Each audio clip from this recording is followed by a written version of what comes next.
So hello, everyone. I am Steve Wolfson, Jeffrey Wolf Green, Evolutionary astrologer. And as those of you who have been following my talks for the last few years know, I've kind of had a shifting in direction over the last number of years, and I've gone from talking about astrology, which this channel is filled with very knowledgeable people with very knowledgeable videos about the details of astrology. I'm moving increasingly to what I call sort of applied astrology, or astrology applied. In other words, we know through astrology the various kinds of changes that are occurring on a global level and on our personal level. And we know when they're coming, and we know how they're going to come in and affect us in various ways, which we are either happy about or less than happy about, wish would get over quickly or whatever. But so what I've moved into in the direction in my own life, and I've taken what I talk about similarly, is, okay, so how did I put it here? How do I deal with the pain, the fear, uncertainty, what's going to happen? Astrology tells me who, what, when, where, but it doesn't really say all that much about how. In other words, how do I respond? How do I deal with the emotions or feelings that are coming up, where often enough, one of our natural responses is more like, how do I not deal with them? Because it can be uncomfortable. I'm going to start here. I want to read a few paragraphs, which is what I wrote as the promo for this talk, for those who are watching later and didn't see the promo. And the talk is called Embracing the Heart's Wound. Between heat, drought, fires, and COVID, I live in the West, and we have a major drought and fires. If you're on the East Coast, you're dealing with the opposite problem. Many are experiencing strong emotions like fear, grief, sadness, or anger arising. The astrology of now indicates many symbols of the degree of profound transformation we are experiencing and have upcoming. The depth of the emotions many of us feel can be overwhelming at times. One coping strategy is attempting to get far away from the powerful emotions by pushing them aside or trying to do something that will change my mood. In other words, if I'm scared, I want to do something that's fun, etc. Which, I mean, is not bad, but it's not really dealing with the emotion of fear that's coming up. Another and by the way, I will say that I spent most of my life with this coping strategy of trying to get as far away from the emotions by pushing them aside. Having a Taurus moon Mars, my favorite strategy was to withdraw into the turtle shell and shut down. I'm impervious. In the last few years, I have been learning another strategy, which I am still learning and not that great at it yet. Another strategy is to open wide, feel the pain, into the pain, seek to embrace what is coming up, both the feelings I like and the feelings I can't bear or stand to feel. This strategy is to say yes to all of it. Yes to the growing inner call we feel to grow and open and embrace the love and the wounds we find in our heart. My talk is about navigating the waters and winds of this powerful, that's winds, as in windy, of this powerful time. So how do I deal with all of this change? And in a nutshell, one step at a time is the beginning. In other words, there's so much going on, we can often, or I can often feel just overwhelmed. And beginning to notice that overwhelm is a sign of trauma kicking in, old trauma kicking in, and will tend to put us, when in overwhelm, into child places that are traumatized, where the child is just overwhelmed and scared and doesn't know what to do. And instead of that being a horrible or difficult place, which we can often, or have often made it that, it's actually an opening place for the healing that the astrological changes are bringing in. Because in order to evolve, to grow, we need to feel where we are, get some sense of how we got there, and even more important, learning tools and strategies for how to move beyond these old patterns that still have a hold on us. My basic premise with this talk is, and as I am learning, everything in life, no matter what it feels like, is here to help me. I have an 8th house Pluto. This is not the way I grew up. Our past experiences, our traumas, our childhoods, from all of this, there are parts who, on hearing everything is here to help me, they're not believing it on the spot. Oh yeah, not how I've seen it. And this is not bad. This is recognizing there are parts of us. In other words, I mean, I see more and more, we don't evolve within ourselves in totality. We have different parts. We have different wounds. We have different places. And we float between them at different times as different old emotions appear. So at times, I'm a level-headed, mature adult, and at other times, I'm a terrified 3-year-old. Now, being an adult and having a terrified 3-year-old or 8-year-old or 12-year-old or 21-year-old place is not really seen as a great thing many times, or much of the time. And so we tend to split off from these parts of ourselves, either to try to push them away or deny they exist, or to get as far away from them as possible.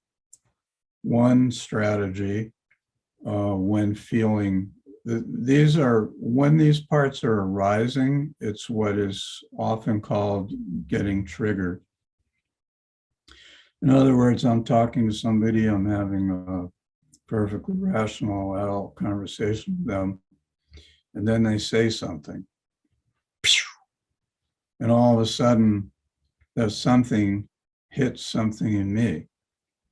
Now, I may find out after the fact that what they said and the way that I took what they said had nothing whatsoever to do with what they were trying to say. But it caught me in a place where I'm sensitive and have wounds. And once that, we can feel those things coming up and still be okay, but there can come a point where they sort of take over. And this is when the unconscious or the subconscious is running the show.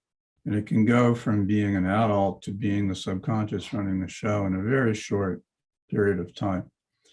And typically, until we catch on to what's going on here, we may not even be aware that this has occurred. because I know the 3-year-old and the 8-year-old parts of myself. And these are parts that are, these are places that are still unhealed in me, even though I am well past the age of 3 and 8. Because basically most of us, until we start catching on, have been taught to push this stuff.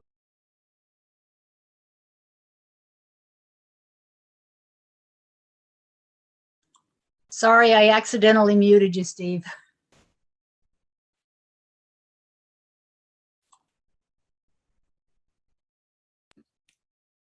Okay.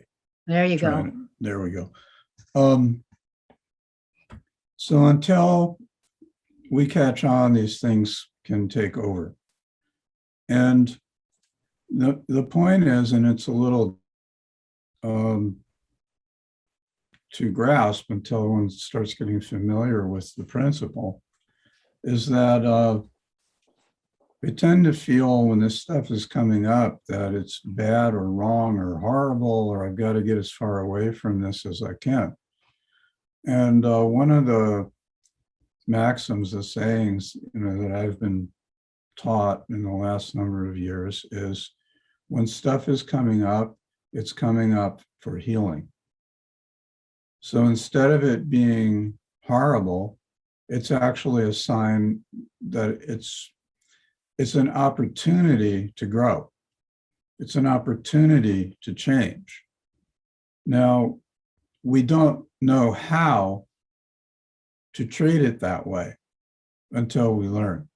And so we all have our own individually unique defense patterns that we have developed over the course of our life. First of all, these things that we feel that are coming, especially out of childhood, are they were absolutely necessary to survive the situations that we found ourselves in. We were in a family, and the point is that the family that raised us had their own version of the very things that are now our own issues. And that's why they pushed them on us, often not intentionally. It's because that was normal. And so we became conditioned. It's what EA talks about, conditioning. We became conditioned that certain conditions are normal, and here's what you do and here's what you don't do. This is how you get conditioned, because the child is innocent and wild and free, and it gets, disciplined and taught and shamed that you don't do this and you can't do that and you got to do this and all of this. Again, I'm not judging those who created this situation, because this is what goes on. It goes on everywhere, all over the planet, in its different ways in different cultures. So to me, the point, the work, the point of evolution is breaking free from our conditioning patterns. And ironically, I have been finding that the way to break free from these patterns revolves around realizing that the guilt and shame and feeling bad about self, doubt, and so forth, that most of us have, each in our own unique way, in great quantity, including people who walk around impervious and acting like they're better than, because that's just the polarity of less than.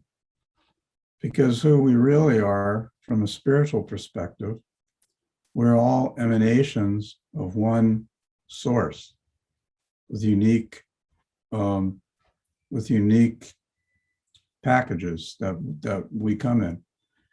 And so since we're all from one source, nobody is really any better or any less than anyone. Now, do I live from that place? Not even close. Do I know that it's true? More and more so. So my point is, this is a gradual process of realizing the places where I have been conditioned, where I go into feeling shame and bad and less than and so forth. And just to catch it, I don't even have to change it. I certainly don't have to scold it and wishing it go away or telling it to go away or sending it to its room clearly doesn't work. So the gist of it is just simply in recognizing, oh, there's that part of me that feels like I'm bad. And the interesting part is that it comes down to, rather than pushing these parts away, is for the adult self to actually strike up a relationship with these parts. You know, to give an example, I was labeled an angry child. You know, I see now the reason I got angry is because things would happen that I felt shamed or whatever, similar things, told I was bad, wrong. And I didn't know how to deal with that because it made me feel really bad about myself. So I learned to strike back. When someone started with that kind of stuff, I would push back. I would defend. As I got older, I would go, yeah, well, what do? You know, look, you do this. In other words, not really being affected or taking personally, it was being presented, being unable to deal with the feelings that came up, shame, guilt, inadequacy, and so forth. And so trying to throw them back at the source of what this means is, and I brought up anger. So I was very angry, in my life a lot of the time. And I got labeled for this. And so as I got older and realized that being angry wasn't really getting me very far. And so I just stopped being angry. How did I stop being angry? I just stopped outwardly going to a place of anger. So instead of getting angry, I shut down. All right, I'm not going to talk to you. You know, I don't want to hear that. So it makes me feel bad. So in the last few years, I've been discovering that, well, when I shut down, then the people that are around me that care about me, they feel left out. And so that isn't working. So what is it? So gradually I start recognizing, I'm using myself as examples because, I would hope that anyone listening to this is resonating with what I'm saying is, instead of my examples of the things that affected me, think about or feel your own. What was going on for you at these different times in your life? Where were you labeled or repressed? What was wrong or not allowed in your family? And how has that affected the way you see it now, those very same parts of your life as an adult? Because that, I feel, is where a lot of the healing is. And it's what I mean by embracing the heart's wound. Because there's a sadness in the places where one has felt rejected, where one has felt inadequate, or one has had certain qualities that turned people off, not knowing why they had them. Why do I have to be this way? I can pretty much guarantee that at the root of all of them are wounds where one was not heard, understood, respected, and so forth. And each of those parts developed strategies for dealing with that. They weren't necessarily the greatest working strategies, but they were the best strategies that the young person having these experiences was able to come up with. They were trying to protect and take care of themselves. As such, they have a lot of value. I find still a lot of people in even, in the self-help type of realm, still kind of want to encourage fighting with the parts inside that are trying to drag us down, the inner critic, the fears and all this, you just get out of here, go away. But I've come to realize the issue with that is that's exactly how they were treated in the first place. That's why we have them the way we have them. These are parts of us that are like little kids, and they just want to be understood. They were not understood, and they want to be understood. And in order to understand them, I have to embrace them. And it can start with, oh my gosh, I realize I've been pushing you away for, 30, 40 years. And, that you never meant me any harm at all. This is even true for what they call the inner critic, the part that's constantly telling me what I'm doing wrong or didn't do good enough, because it's really just a part that's trying to do it right. It's just overdone. And it is through accepting these parts as they come up and changing my relationship with them and feeling better about myself and letting these parts of me know they're okay. They were okay. No matter how much they were chastised, they were not wrong. They were okay, and they've always been okay, and they don't, and I know you don't feel okay, and I don't expect you to just instantly start feeling okay because I'm saying now you should feel okay. Because it's a process, it's a growth, it takes time. What I've got here is life. We've been, most of us were conditioned that life is supposed to be this solid, linear, stable thing. You're born in this family and you're going to do this, and your kids are going to do, what you did, and on and on and on. And this is like so totally not the way that life works.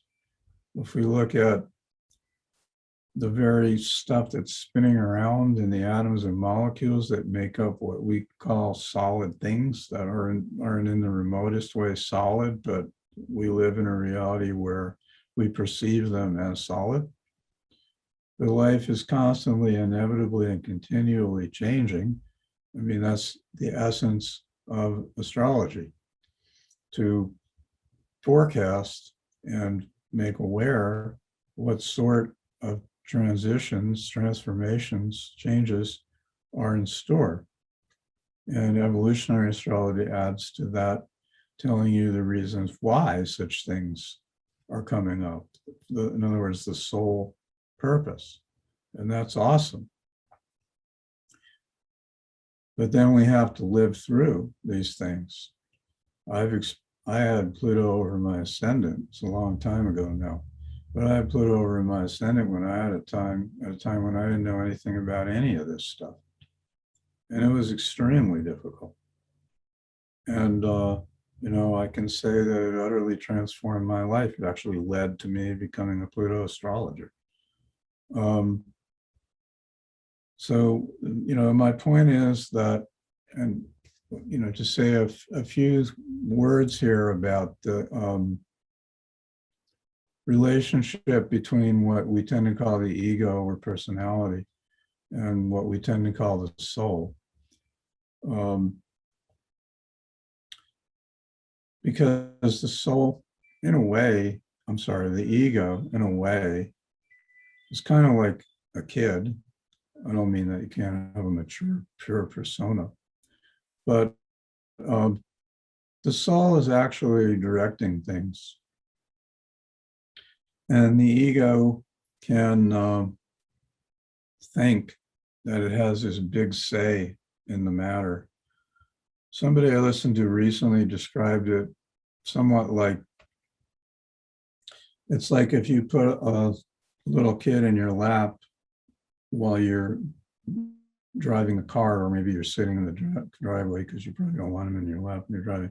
You're sitting in the driveway, maybe the car engine is on, And the kid's sitting in your lap and his hands are on the wheel and he thinks he's driving the car. And you encourage him to feel he's driving a car because it's an experience. It's somewhat like that. And I'm not saying that we're robots, but I am saying there's a program, because we're here. Well, I'll get metaphysical for a moment. You know, to me, the soul actually comes down here, incarnates to have the very types of difficult and uncomfortable experiences that we have here. Now, I'm not saying by that we should never have fun and enjoy ourselves and all that. What I'm saying is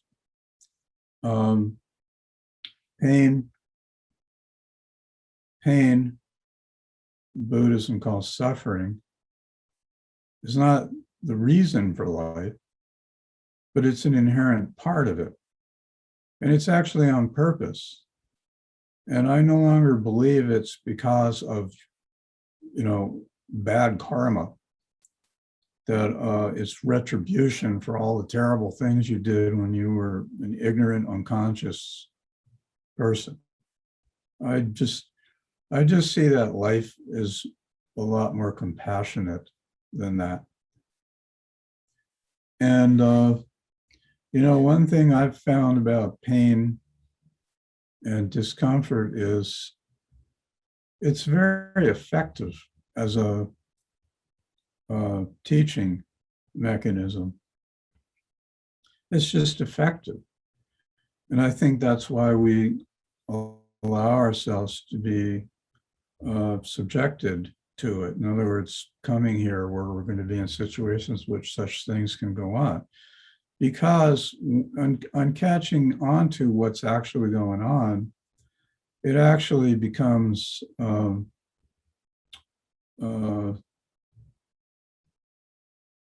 it's like a medicine. It's like something that can help us when I understand the deeper reasons for such things, instead of resisting and fighting against them, that they're actually here to help me and to accelerate my growth. Now, I'm not saying by that one should love every moment of excruciatingly painful experiences, not at all. But I'm saying there's a deeper purpose or reason for the things that occur. And we don't always know what it is. And oftentimes I would go so far as to say we most of the time don't know what it is until after the fact, sometimes years after the fact. It's kind of like a compassionate and wise parent who knows that their child, if they do everything for their child, that the child's not going to learn how to do stuff. And the child is not going to want to learn how to do everything because it's not all fun. And so the parent may create situations, and I'm suggesting in the most compassionate and caring ways, where the child has to do things that the child's not really going to like or is going to be terrified to do, and so forth. And again, I'm not talking about, what do I call it? I got to put disclaimers on all this stuff because I am not talking about extreme cases. I'm talking about gentle, caring, stretching, not like throwing yourself out of an airplane, without a chute. I'm not talking about that at all. We grow, growth is another word for you're going to get stretched from this, and it's not necessarily going to feel like fun all the time. But in the end, you're going to realize that it was good for you. And you may not like it. And we're not required to like it. Some of the more intense things I've been through, I've developed appreciation and gratitude for years later, not while I was in it. And in fact, I had long periods of feeling bad about not liking various things I was going through because I'm on a spiritual path, and it's not spiritual to be angry about it or to, be judging or not in alignment with the program that's showing up in my life. And I don't see it that way anymore. We can be as angry about any of the, I feel, we can be as angry about any of this stuff as we need to, for as long as we need to. Maybe the anger coming up is actually part of what we're working out. Maybe we need to get on a better relationship with our anger and stop swatting it to try to make it go away. Maybe it's appropriate at certain points and at certain times. The maturing, comes over time. It's like, oh, in fact, that's part of learning that life is really on my side. Because, I hated this or that, it sucked, it was horrible. And then some years later, I realized the changes that have occurred in me as a person from having gone through those experiences.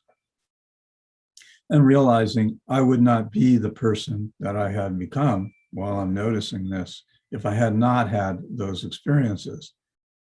And that is what I mean by pain, suffering, being effective methods of growth. And I'm not talking about consciously creating unnecessary pain and suffering. No, I'm not talking about that at all. It's not about masochism. This is about experiences naturally arise in life that we're going to find uncomfortable, difficult. Not every day, not all the time, but from time to time. And that even those, as difficult as they are, and as much as, I may wish that anything else other than the above had occurred, even from them, because this change I was talking about in life is a continuous death, gestation, rebirth, death, gestation, rebirth. I've, in one school of thought, every breath in is a birth and every breath out is a death. Because literally, even after the course of one breath, I'm not the same being I was a second or two ago. I'm not, because we're continually in this state of flux. And that's the nature of life. And it's why we have these chapters and episodes in our life. What pops into my head talking about that is Saturn returns. This is like a demarcation of a definitive period of life, a beginning, an ending of one, and a beginning of another. And almost the archetypal purpose of that next period of life is different. I'm in the post second Saturn return phase. And I'm understanding more deeply all the time, despite our youth-oriented culture, which really has no functional purpose for people past a certain age, that archetypally, there's tremendous purpose of growth for people who are older. It's not what the society thinks. There's stages of evolution. There are things that only can occur in the appropriate stage. It's really profound starting to look at it that way. It's like life knows exactly what it's doing and the way it's put things together. And most of us have not, including me, most of us have not yet really caught on to this. 1 second.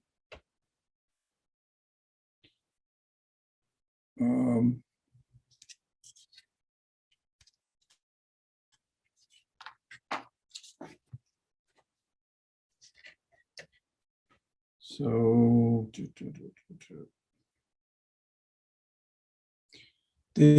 the strategies of resisting, shall we say, are, I say this, next to nobody wants to feel the pain of shame, guilt, inadequacy, fear, anger. Until we catch on, they're never my feelings. It's always about somebody did something that made, in other words, when it comes up in me, so I'm doing what I was calling getting triggered. I'm doing something, somebody's talking to me, all of a sudden they say something, and all of a sudden I'm feeling bad where before I was feeling good. And in the unaware consciousness places, well, it's that person's fault, because if they hadn't said or done what they did, then I wouldn't be feeling this way. And so maybe I don't want to be around them anymore. And then miraculously, somehow somebody comes along to replace them and somehow miraculously brings up similar feelings. In other words, there's an issue here, and then none of this involves guilt, shame, blame, any of this. It's that, oh, my feelings that come up in me, whether I'm happy, sad, angry, feeling blue, they don't really have anything to do with the people that are around me. They're tapping into things that are in me. When I start recognizing this, in other words, I'm not a victim. I want to be careful with that one because that can go into a shaming statement. Life is not happening to me. Life is happening within me. And I say again, I don't see any of it as a punishment. I feel that's really important. It's not a punishment. It's my stuff that I've been entrusted to learn to work with or work through, almost on behalf of life, because we are all one. So if I have stuff, it's actually life's stuff, and it's been entrusted to me. I get the opportunity to work on this. Now, there's plenty of times when I don't want that opportunity. You know, somebody else, I'd rather be doing whatever. But as I deepen in my insights into this, what I would call a spiritual maturity, we're entrusted with this process to figure and find our way through it. And I can assure, or I've seen, and I can assure that we're not in this alone, that we really, really do have a support team, and it's an invisible support team, even if I'm alone. I mean, there's people, most of us have people in our life who are on our side. But there are also invisible people, quote, invisible people, in other words, not embodied, that are on our side, that are assisting and helping us. And it's just something to remember. I don't see that as a way out. In other words, I can feel very alone at times. And I think part of the human thing for me is turning out to be learning how to be okay with being alone. There's a difference between being alone and feeling lonely. Feeling lonely is a reaction or a response to an experience. In a way, we're all alone. Each of us is alone because each of us is unique. Because nobody, I don't think anybody can really, truly, deeply understand somebody else to the degree, to the depth, to the extent that we feel it within ourselves. I would love that. I've tried to manufacture that experience of others. And it goes, we can have it to a point. And what I see is that's part of the gift of having a life, of having a soul, because each one is unique. It's unique. So there's only so much that anyone else can truly understand. And also, we tend to hold ourselves back in comparison to others, comparing myself to others, what I've done, what I've not done, what I could have done, what I should do, in comparison to others. Well, the gist of it is, there's truly nobody I can really compare myself to. And I do it anyway, but it's not really something that can be done because each of us is utterly unique. Our conditioning, the way we're raised, makes us feel like we fit into this and we fit into that. And I'm not saying everyone should go through life totally, but I'm saying within ourselves, we have an aloneness. It's inherent. It's almost existential. And that, I find that at times can be a lot to bear. And yet, the more that I understand the gift that is, because it's not what I thought a gift was, it's not, it's the uniqueness. You know, we humans, we tend to think very highly of various people who have broken the mold and have, done things, whether they're people in the arts or political or scientific or religious or whatever. They've broken the mold. They've done something new or different. They've stepped forward. Why? Because they're in touch with their uniqueness. I mean, it's related to their life. I feel it's related to their life purpose for the life they're doing it in. But all of us have this uniqueness that's only going to be understood to a certain point. The issue is, can I learn to believe in and trust my uniqueness to the point where I'm willing to take the risks that there are those inevitably who are not going to understand, who are going to judge, who are going to think it's stupid or I'm crazy, and so forth. And that is that getting aligned with, oh, this is what I'm here to do. Another thing I want to really harp on, because it is very easy, especially in the culture, United States culture, to be down on ourselves. Or to push ourselves. I experienced some of this coming from people in the astrology community in the way that they speak. And it's a learned thing. We've learned that I've got to do it. I've got to do this. If I don't do it, it's not going to get done. I got to push myself because it's like, oh, the human is lazy and the soul is, waiting and all this. And I just don't see it that way anymore. I just don't. When someone is, quote, lazy, it's because they're too bloody wounded inside still. They're not ready. They're not ready. There's no judgment of how many years or how many lifetimes or whatever it takes. It takes as long as it takes. It takes as long as it takes, and there's no special award for getting to the finish line, or if there was one, there is. I don't feel there is. First, it is, the work really is learning to be kind and compassionate with oneself.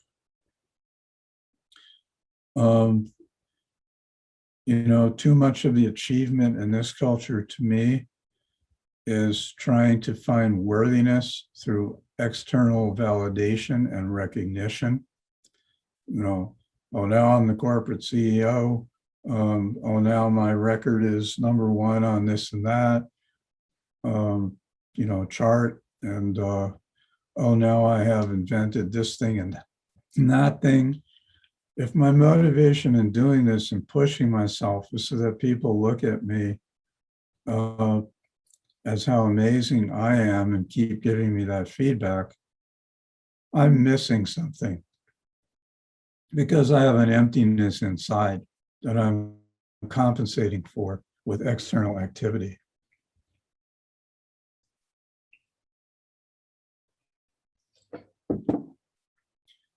I've found there are periods in life when one is intended to do pretty little, but to be with self. We can spot them astrologically. It's possible. We can spot them by the way it feels inside. We are liable in this culture when coming to a time where it's time for me to kick back for a period of time. I mean, to me, this is what I call the gift of COVID, because COVID has required millions and millions, if not some billions of people to spend way more time with themselves than they otherwise had the time to do. And I think this is part of the transformation that's going on.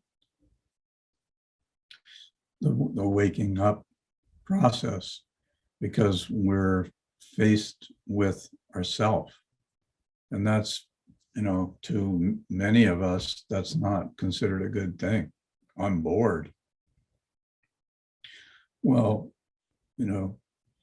it's, if I'm running around all the time trying to feel good about myself and accomplishing all this and that because of the acclaim I'm getting, because I'm empty enough inside that I need this external validation and acclaim, then there's reasons I'm doing what I'm doing that are not necessarily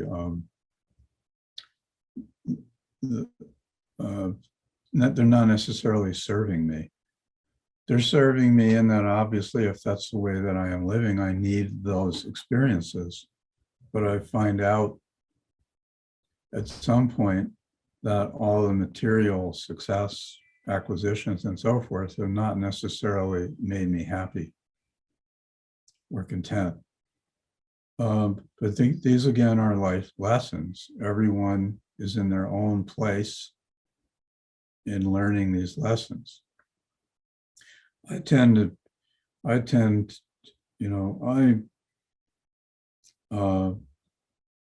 I've had to deal throughout my life with various levels of what was going on inside me. And, I've chosen a lot of that time to not deal with them. But I mean, I've not been able to get away with it that much, away from it that much. And that's been my life path on purpose. So in a lot of ways, a lot of people that respond to what I'm talking about are people that find themselves in similar places or situations where they're dealing with circumstances that are not what they thought they were going to be dealing with and are not sure exactly where to go with it. And my simplistic answer is we got to learn to go inside. And like step one for me has been that learning that life is on my side. It's not against me. It's not trying to cut me down. I don't understand all the time, or I didn't understand much of the time how it was on my side. It certainly wasn't my experience by the way I was interpreting what was happening in my life.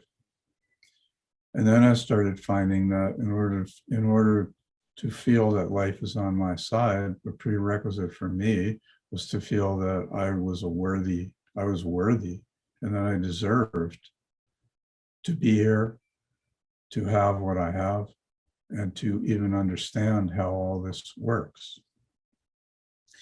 And that is the process, because that's kind of claiming the one that is within us, the soul, because it is a divine emanation.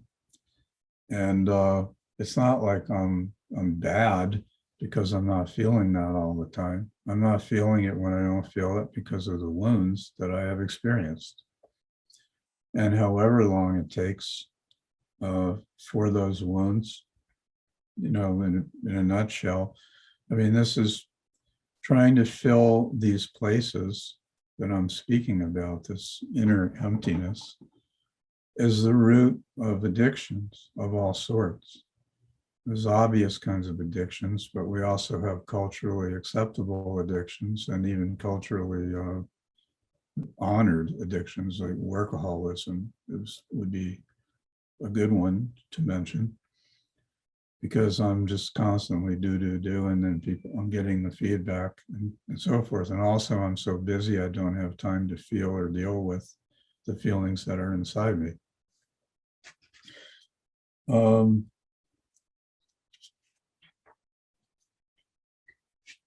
So let's see. One of the things I've been learning of late is about friendships and relationships. What is this in a conscious way, not in our old conditioned way, but what is in a conscious way?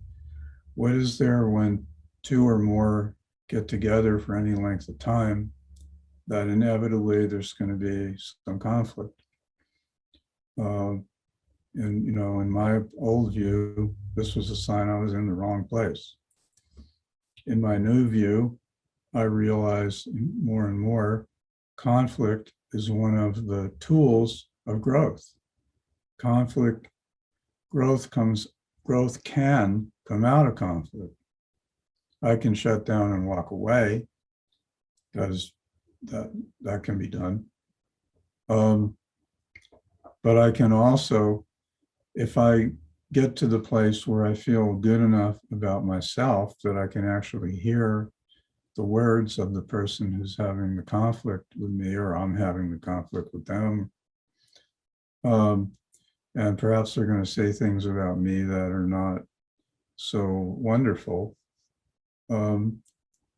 But as I get better about being okay with myself, then I can see increasingly the wounded places in them that might make them feel that some of what they have to say about me isn't really about me. And they don't necessarily know that while they're saying it. And that out of this conflict can come a harmony and a step up or an upgrade. And this is kind of conscious relationship I am learning, which I have not been very good at, and I'm getting a little bit better at, which is being able to hold the space for someone else when they're in their wounded spot, and not having it trigger me to bring up all the parts of me that feel I'm bad, that make me want to defend against what they're saying, but rather to allow them to be where they are, and me to be where I am, and out of this conflict in the acceptance and gradually appreciating that somebody cares enough to show up, even though to go through that, be willing to go through this, even though it doesn't necessarily feel great some of the time, is I'm finding is very shifting.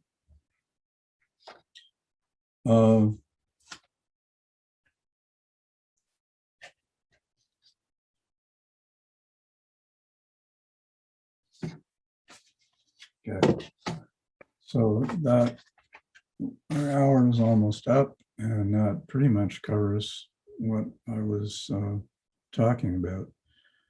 The takeaway point for me is the point to remember when the astrology shit is hitting the fan, so to speak, and what you might be going through is, although this is uncomfortable, difficult, painful,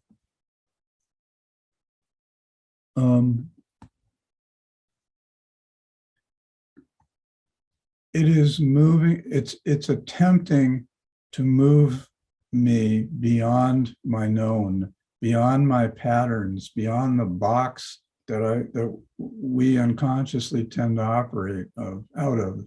This is who I am, this is what I do, I don't like this, I like that. It's trying to knock on my limits, my conditioning, my known thought patterns, my known emotional patterns. To say, hey, maybe there's more. Hey, maybe there's more. And so it's like reframing the fact that, oh, I'm going to be going through a period like this. Oh, I'm going to be going through a period where some uncomfortable and difficult things may occur, might even be likely to occur. But at the same time, other things that I'm going to think that are going to feel liberating and freeing to me also can occur in those same energies. And as the changes are knocking against, when a knock, not meaning knocking on my door, as they're knocking on my door, and as I am led or feel to open up to different and new perspectives. Oh, this is good for me. It's uncomfortable. I like to, use the metaphor of childbirth, human childbirth, for this, because that's a very, very strong experience, and there's a lot of pain associated with it, and it's really uncomfortable. And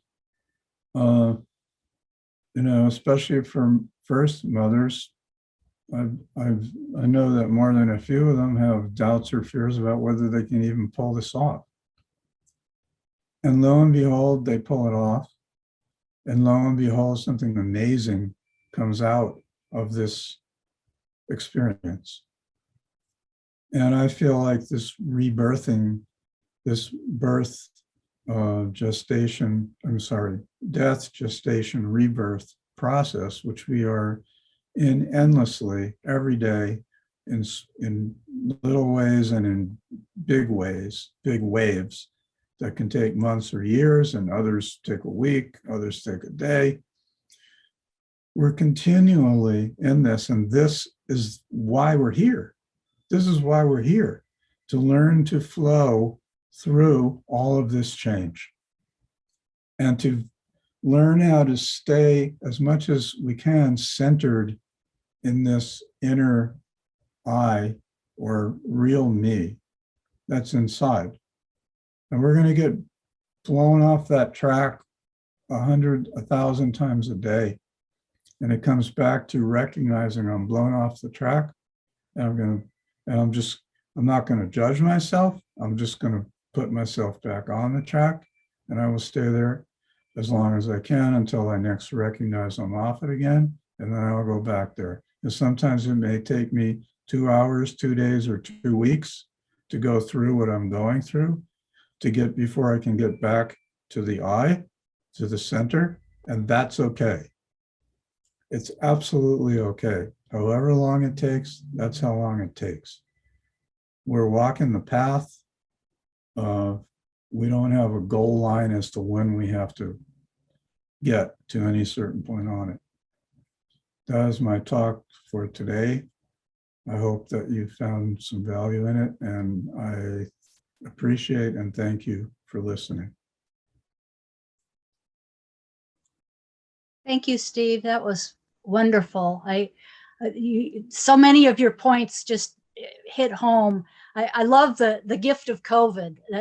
I've thought so much about that, thinking, that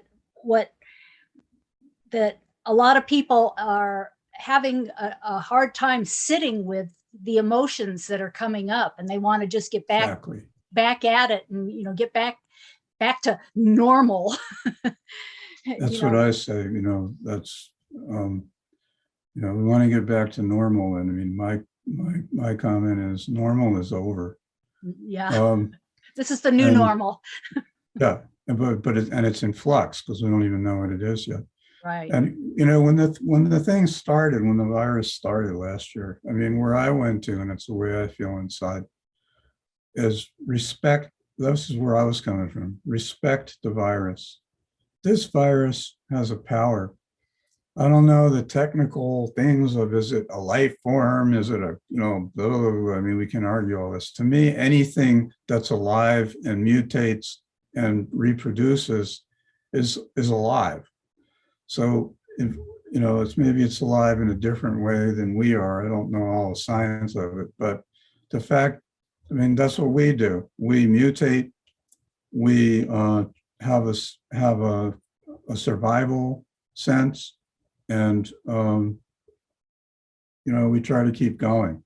And so does, obviously, so does a virus. So it's a living thing that's trying, in some form, it's a living thing that is trying to survive. And so I have said, respect the virus. It's not something, not, I don't say fear the virus. I say respect the virus. It has its own needs and it has its own path. Everything evolves. The virus is evolving. So, you know, I mean, that's, you know, I don't want to get into talking about attitudes on COVID and all this, but that's my basic attitude, is respect the thing. It's a life form. Yes. I don't want to know it on a first name basis. Yeah, exactly. Exactly. I hear you. Yeah. Well, oh, you know, and one other thing that you said that really touched me was that we're not alone, and talking about, you know, our invisible helpers. And I'm a big believer in that. I think that, you know, we're guided on a, you know, on a all the time, you know, by our invisible helpers that have a job to, you know, to do and be with us. So thank you for that reminder. Well, you're welcome. I mean, you know, what I've come to is a human life is inherently messy. Yeah. It's just messy, and it's by design.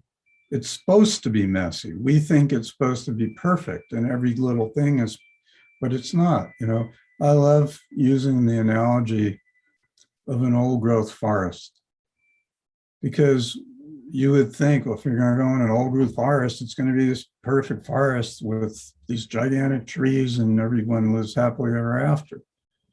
And they're a bloody mess.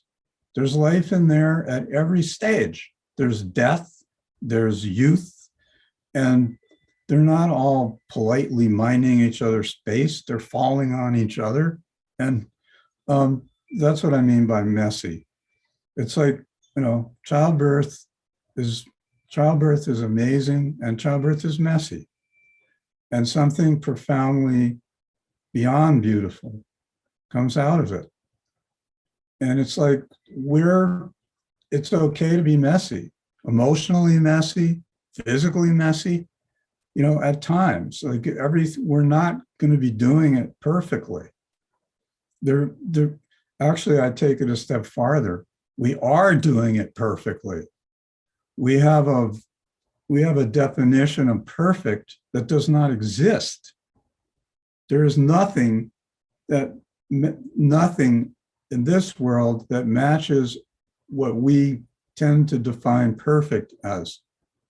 So what if the way it is, with all the mess and all the conflict and everything else, is the perfect for this moment?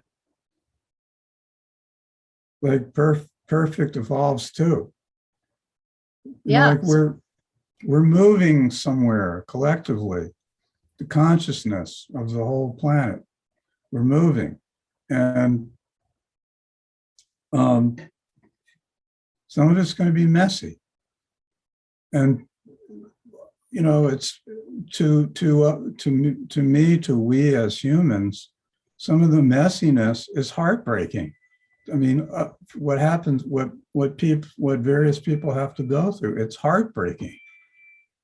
But I have to go back to the place inside, and not in a callous way, or try not to be in a callous way, that nothing can happen to anybody that's not part of their soul path and their soul unfolding. There's a bigger picture at play all the time. We can't see it all the time. I don't believe we're supposed to see it all the time, not at this stage in our growth. But it's like we're evolving to that greater awareness of being able to see the workings of the soul. You know, I feel like the Buddhas and the Jesuses and many other very evolved people reached that point of realization where they could see that whatever was going on was part of someone's evolution. And the personality is simply not going to like some of it. And that's okay. That's the part that has been harder to grasp. It's okay to not like it. It's okay to not like what I don't like. I can love something and not like it. And there you go. We don't have to like everything. And we're not going to love everything, but we can learn to love. I'm finding the more that I learn to love myself, the more capacity I have to love other things that previously I would not have loved, little by little. So like it's all here. It's all here. And this is the path we're on. And this is, to me, the lessons, or what's pointing us to at this time, everything that's going on, all the hardship, you know, the climate change, the drought, all of it, it creates certain hardships. And the point of it is, where are we going to go with that collectively? We've been around and around and around and around the separation approach for, umpteen thousands and thousands of years. And there are, we're not done with it. To me, it's clear we're going to see more of it. But I also see something else arising. I see a younger generation that seems a much larger number of the people in that generation seem to be more tuned in to what they're actually dealing with and the limitations of the way we have the world structured at this point in time, the unsustainability of how we have the world structured at this point in time. So from that perspective, anybody who is in locations or places where they're going to be experiencing personal suffering, maybe even on a collective scale, well, they incarnated into those experiences. That's kind of hard to grasp, but like, why would somebody do that? Because it's related to their evolution. Absolutely. Well, thank you so much. You have anything else you want to close with, or? No, that's good. You're good. I went on long enough.